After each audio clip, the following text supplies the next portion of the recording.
Saludos amigos, reciban todos el cordial saludo de Vitín García para dar comienzo a el primer programa Compartiendo con Vitín, aquí en su canal 12 Focus Springfield. Vamos de inmediato a comenzar con la primera sección del mismo, la que se titula Un vistazo a la historia. ¿Qué ocurrió en el mes de noviembre, un día como hoy, durante la historia? ¿Qué ocurrió en el mundo? Por ejemplo, en noviembre de 1507, Fernando el Católico nombró al almirante Diego Colón gobernador de las Indias, con asiento en Santo Domingo de Guzmán. En el 1591 en Roma, Inocencio IX asumió como papa sucediendo a Gregorio XIV. En el 1762, Pedro de Ceballos, gobernador de Buenos Aires, reconquistó Colonia del Sacramento para España. En el 1787, Mozart estrenó la ópera Don Giovanni en el Teatro Estatal de Praga. En el mes de noviembre, en el 1821, se proclamó la independencia de la Intendencia de Costa Rica. En el mes de noviembre de 1837, en Nápoles, en el Teatro San Carlo, se estrenó la ópera Roberto de Verroy de Gaetano Donizetti. En el 1859, España declaró la guerra a Marruecos por destruir unas fortificaciones en Ceuta, libre de enseñanza. En el 1913, en San Salvador, El Salvador, ocurrieron inundaciones que causaron enormes destrozos y muchas víctimas. En el 1921, en Estados Unidos comenzó el segundo proceso del caso Sacco y Vanzetti. En el 1922, en Italia, Víctor Manuel III confió el poder a Benito Mussolini, y ya ustedes saben la historia. En el mes de noviembre de 1923, en Turquía, Kemal Atatürk asumió como presidente de la nueva república. En el 1929, en Nueva York, comenzó la Gran Depresión con la caída de la bolsa en el día conocido como Martes Negro. Un vistazo a la historia, aquí en Compartiendo con Vitín. En noviembre del 1933, en España, José Antonio Primo de Rivera, en el Teatro de la Comedia, pronunció el discurso de fundación de Falange Española, donde estableció las bases del pensamiento joseantoniano. En el 1945, en París, Jean-Paul Sartre pronunció la conferencia El existencialismo es un humanismo, punto de partida de ese movimiento. En el 1947, en Bruselas, se llevó a cabo la unión aduanera entre Bélgica, Holanda y Luxemburgo, conocida como Benelux. En el 1964, Tanganica y Zanzíbar se unieron en una nueva república que se denominaría Tanzania. En el 1969 se envió el primer mensaje a través de ARPANET, antecesora de la red Internet. Bien, y también en el 1969 en la Antártida Argentina se fundó la base Marambio, así se conoce. En el 1972 un avión de Lufthansa fue secuestrado por integrantes del grupo terrorista Septiembre Negro. En el 1983 en Turquía un terremoto dejó como saldo 1.330 muertos. Oye, eso no fue un terremoto, eso fue un terremotazo. Porque imagínate, vendido, no por eso. En el 1985, en Liberia, asumió la presidencia Samuel Doe. En el 1988, en Venezuela, se produjo la masacre del Amparo con el resultado de 14 pescadores asesinados en la localidad del Amparo de Apure, municipio Páez. Mis amigos, hasta aquí nuestra primera sección, un vistazo a la historia. ¿Qué ocurrió en el mes de noviembre en el mundo? Pasamos de inmediato a nuestro tema de hoy en noticias raras, noticias curiosas. ¿Por qué desaparecen los calcetines cuando usted los echa a lavar? No le sucedió a usted, eso le ha sucedido a todo el mundo. Mire, usted echa la ropa a lavar y de momento, como por arte de magia, como algo de misterio, siempre te falta una media. Sí, eso ocurre, le ocurre a todo el mundo. Siempre falta una media y siempre estás cojo de una media. Vamos a ver por qué desaparecen las medias cuando las pones a lavar.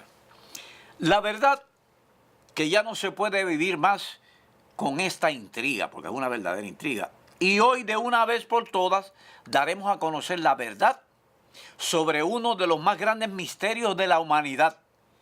¿Por qué desaparecen las medias cuando usted las echa a lavar? Ay, señor. La mayoría de las medias que desaparecen lo hacen tras caerse del tendedero o acaban detrás de radiadores o muebles. No han desaparecido de la lavadora nada, como todo el mundo cree. Así lo afirma una encuesta elaborada por Samsung. Según sus datos, solo en Reino Unido desaparecen 84 millones de medias al año. Una pérdida que en términos económicos supone un desembolso de más de $2.000.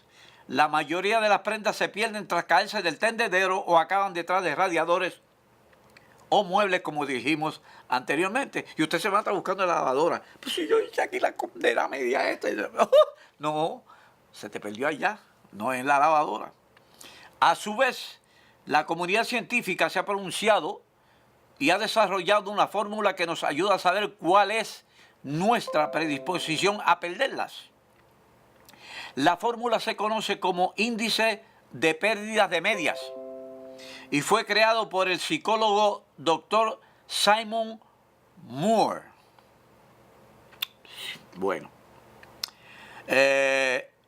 siendo el tamaño de la ropa para lavar regular o grande o lo que sea, o pequeña, se calcula multiplicando el número de personas que viven en la casa por la frecuencia de lavados por semana.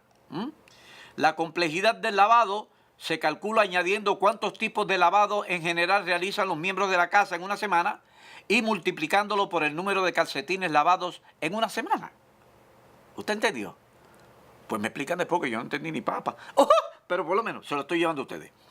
Es la predisposición a lavar la ropa. Esta variable tiene en cuenta la predisposición que tenemos al lavar la ropa en una escala del 1 al 5, en el que 1 es gracias que pongo la lavadora y el 5 es máxima disposición por hacer el lavado. Es el grado de atención. Este apartado se refiere al nivel de atención e interés a la hora de hacer el lavado. En este preciso momento se le ocurre pensar qué hace Samsung encargando este tipo de estudios y qué será de la vida del doctor Simon y su fórmula matemática. Vamos a ver. ¿Qué tiene que ver una cosa como si las medidas siguen perdiéndose? Pues no se sabe, pues el doctor Samsung dice que es así y es así.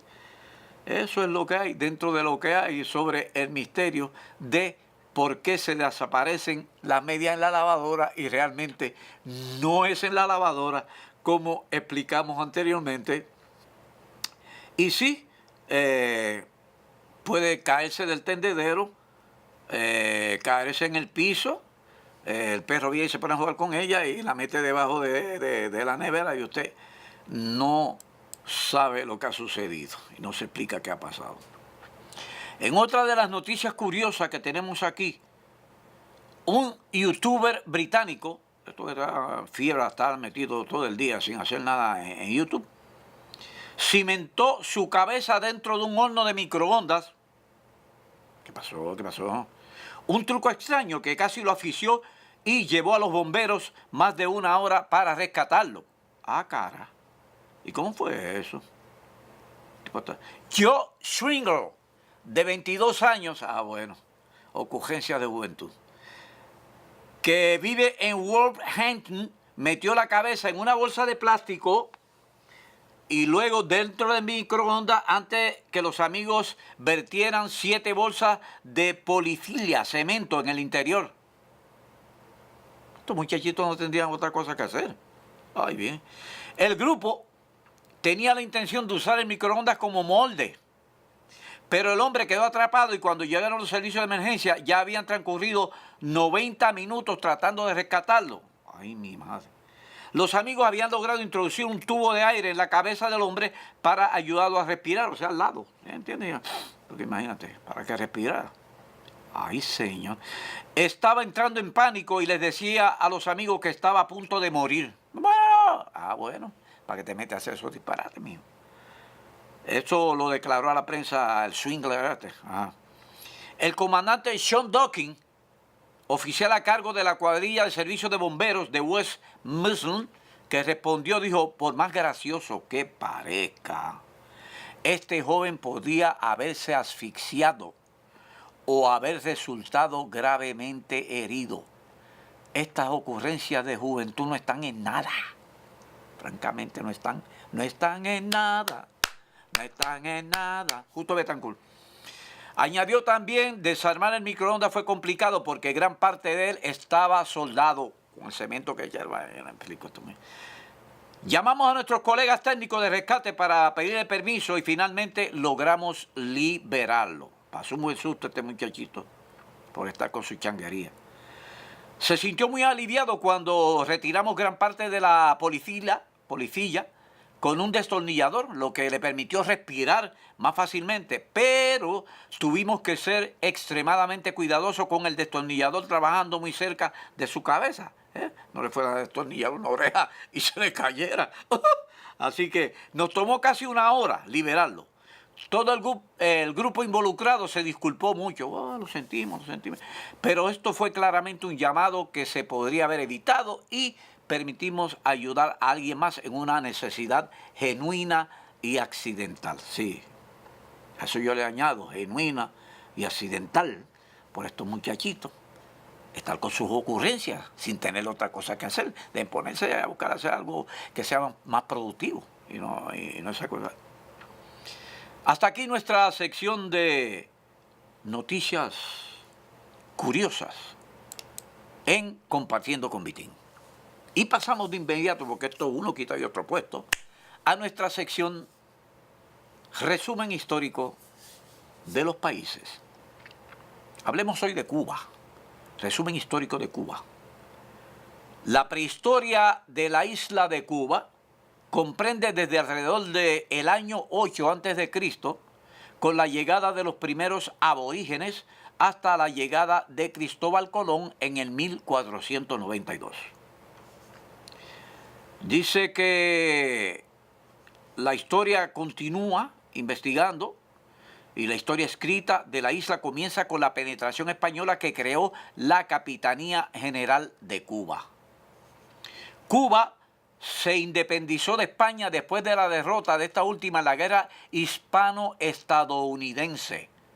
Los americanos pues lograron derrotar a España.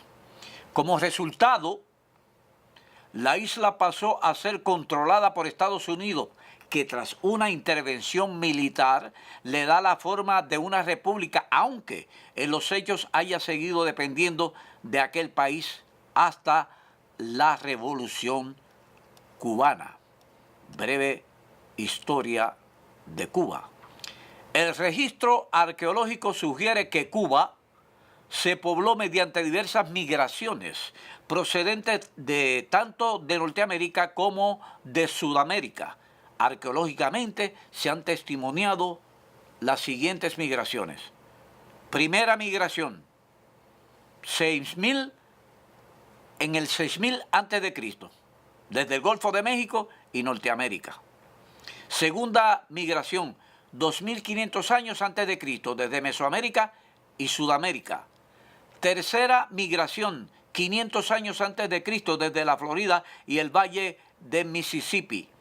Cuarta migración a Cuba, siglo VI después de Cristo. Primera migración de taínos desde las Antillas y se ubicaron fundamentalmente en la zona oriental de Cuba. La quinta migración, primera mitad del siglo XV después de Cristo, utilizaron la misma ruta migratoria que sus antecesores y se asentaron esencialmente en Mayarí. Según el padre de las casas, eran los caribes, procedentes de la costa de Venezuela. Estaban más adelantados y practicaban la agricultura del maíz y de la yuca. Además de la cerámica, los anteriores fueron los siboneyes y los más antiguos pobladores de la isla fueron los guanahatabeyes. ¿Qué nombre? Guanahatabeyes, más o menos, sí.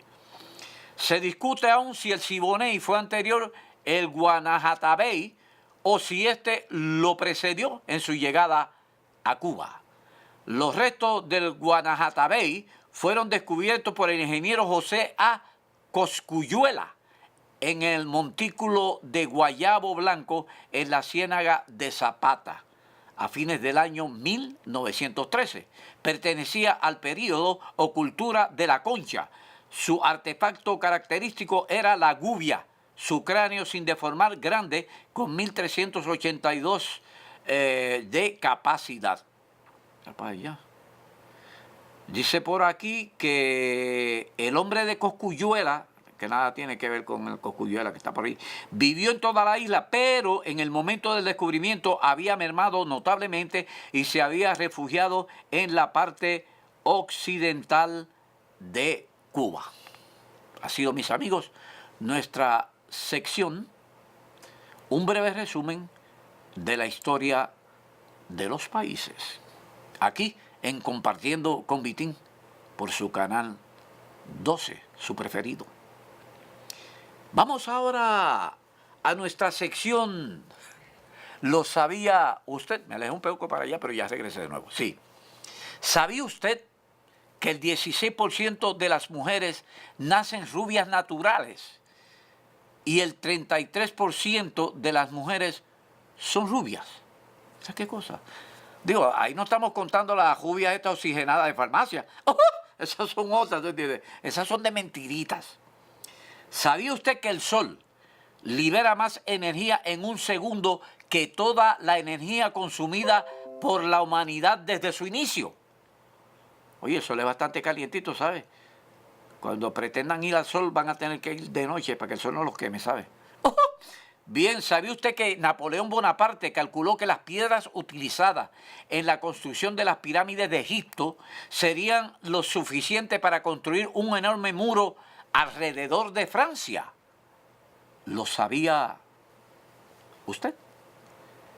¿Sabía usted que una persona parpadea aproximadamente 20,000 veces por semana?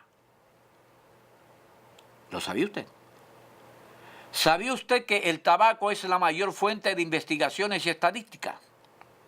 Y el tabaco mata a mucha gente también, ¿sabe? Sí, señor, por si no lo sabía. ¿Sabía usted que los relámpagos matan más que las erupciones volcánicas y los terremotos? Los relámpagos. ¿Lo sabía usted? ¿Sabía usted que el material más resistente creado por la naturaleza es la tela de araña? Sí, señor, tela de araña. ¿Sabía usted que el horno de microondas se descubrió cuando un investigador estudiaba las microondas y notó que éstas habían derretido el chocolate que tenía en el bolsillo? Ahí se descubrió el microondas. ¡Qué chévere! ¿Sabía usted que el 15% de las mujeres americanas se envían flores ellas mismas en el Día de los Enamorados? El 15%. Pero ¿sabe que yo me imagino que como ese 15% de americanas están bien feitas, que no hay quien les meta mano? Entonces, ellas mismas se mandan flores, dito. ¿Sabía usted que si se erradicaran las enfermedades cardíacas, el cáncer y la diabetes, la expectativa de vida del hombre sería de 99.2 años? ¿Lo sabía usted? ¿Sabía usted que antes del 1800 los zapatos para el pie izquierdo y derecho eran iguales? ¿No existían? Usted se imagina, los zapatos eran así. Que si izquierdo, que si derecho, ponte lo que te va a caer. Ahora me imagino que para ese tiempo la gente sufriría mucho los pies, ¿sabes? Ay, bien, eran iguales. ¿Sabía usted que el océano Atlántico es más salado que el Pacífico? Ahora me pregunto yo, ¿qué científico no tenía nada que hacer que se puso a beber agua de un océano y agua de otro para saber cuál era más salado? Bendito sea Dios, ni modo. ¿Sabe usted que el elefante es el único animal con 4 rodillas? Ya. Hay animales que tienen 4 patas también, pero jodillas. El elefante es el único que tiene 4 rodillas. Mi suegra, la condena esa que parece un elefante de gorda, pues tiene 2. Eso es lo que hay, dentro de lo que hay. ¿Sabía usted que una sola gota de petróleo es capaz de convertir 25 litros de agua potable en no potable? Una sola gotita de petróleo nada más. Ahora imagínense cuando esas barcazas derraman todo ese petróleo en el mar. Ay, bendito. ¿Sabía usted que las ovejas no beben agua en movimiento? No. Ellas pueden ir a un río y no beben agua, porque el agua se está moviendo. ¿Iban a otro charco y el agua coge? No, no beben agua de ahí. Tienen que ir a un lago donde el agua está calmadita y de ahí es que beben. Me imagino yo que se morirán de la sed, porque imagínate. No siempre van a estar encontrando un lago así. ¿Sabía usted que las hormigas no duermen? Pero tienen esos ojos tan brotados. No duermen. Se pasan, trabaja que te trabaja. Son bien trabajadoras. Son todo lo contrario a mi primo, Eustaquio, que ese sí duerme muchísimo y no trabaja. Pero, ni modo. ¿Sabía usted que un estornudo viaja en su boca a 965 kilómetros? Así es. Un estornudo es fuerte. Por eso es que usted no puede tratar de aguantar un estornudo. ¿Sabe por qué? Mira, que usted no lo crea. Usted aguanta un estornudo, apriétese para aguantar un estornudo, se le pueden quebrar las costillas. Le puede afectar el corazón. ¿Entiende? Así es. Así que no aguante ningún estornudo. Oh. ¿Sabía usted que solo existen 3 animales con lengua azul? El perro chau chau, el lagarto lengua azul y el oso negro. Mira qué cosa. ¿Lo sabía usted? Y por último, ¿sabía usted que 100 tazas de café tomadas en un lapso de 4 horas técnicamente pueden causar la muerte? Si usted es adicto al café y en el lapso de tiempo de 4 horas usted se toma 100 tazas de café, va a caer muerto. Así mismo. Y bien, mis amigos, hasta aquí nuestra sección, ¿lo sabía usted? Y también hasta aquí nuestro programa Compartiendo con Vitín. Nuestro primer programa aquí en el canal 12 de Focus Springfield. Y espero que haya sido de su agrado. Hasta una próxima ocasión.